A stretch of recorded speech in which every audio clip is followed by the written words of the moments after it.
घरवा में अंगना निपाइल चूल्हिया बनाइल हो। छठ मैया खरना के खीरिया बनाइल तोहरा के बोलाइल हो। छठ मैया खरना के खीरिया बनाइल तोहरा के बोलाइल हो। बहू हमरी आसन लगावेली फूलवा बिछावेली हो।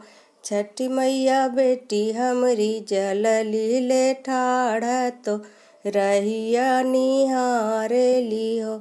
छठी मैया बेटी हमरी जलले ले ठाढ़ तो रहिया निहारेली हो।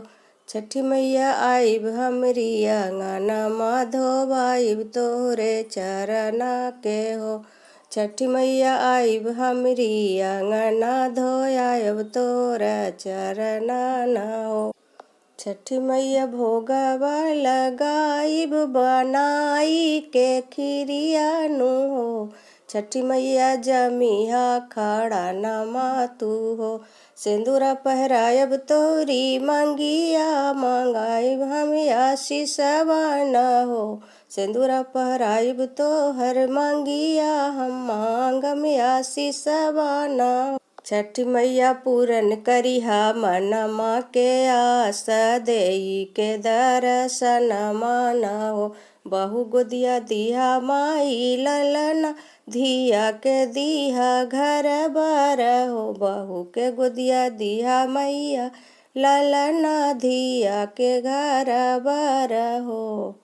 छठी मैया बेटवा के दिहा नाऊ करी घरा में अन्न धन बहुते दिहा जी। छठी मैया बेटवा के दिहा सर्विस नौकरिया घरा में अन्न धन बहुते दिहा जी। छठी मई पियवा के दिहा रोजी रोजगारवा घर में अन्न धन बहुते दिहा जी। छठी मैया सबे दुखवा हमर दूरी करिहा जी। छठी मैया सभे दुखवा हमर दूर करिहा जी। हमरियो गोदिया दिहा छठी मैया नाती नातिन औरो दिहा पोता पोती हो। हमारी गोदिया दिहा छठी मैया नाती नातिन औरो दिहा पोता पोती हो। छठी मैया तोहरो सिंगरवा हम चढ़ाएब ओढ़ाएब मैया पियरी चुनरी हो। छठी मैया तोहरो सिंगरवा हम चढ़ाएब ओढ़ाएब मैया पियर चुनरी हो।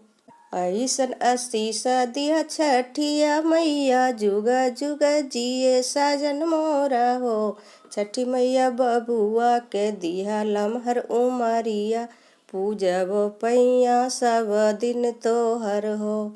छठी मैया बबुआ के दिहा लमहर उमरिया पूजब पैया सब दिन हो। घरवा अंगना निपाइले चूल्हिया बनाइले हो। छठी मैया खरना के खीरिया बनाइले तोहरा के बोलाइले हो। छठी मैया खरना के खीरिया बनाइले तोहरा के बोलाइले हो।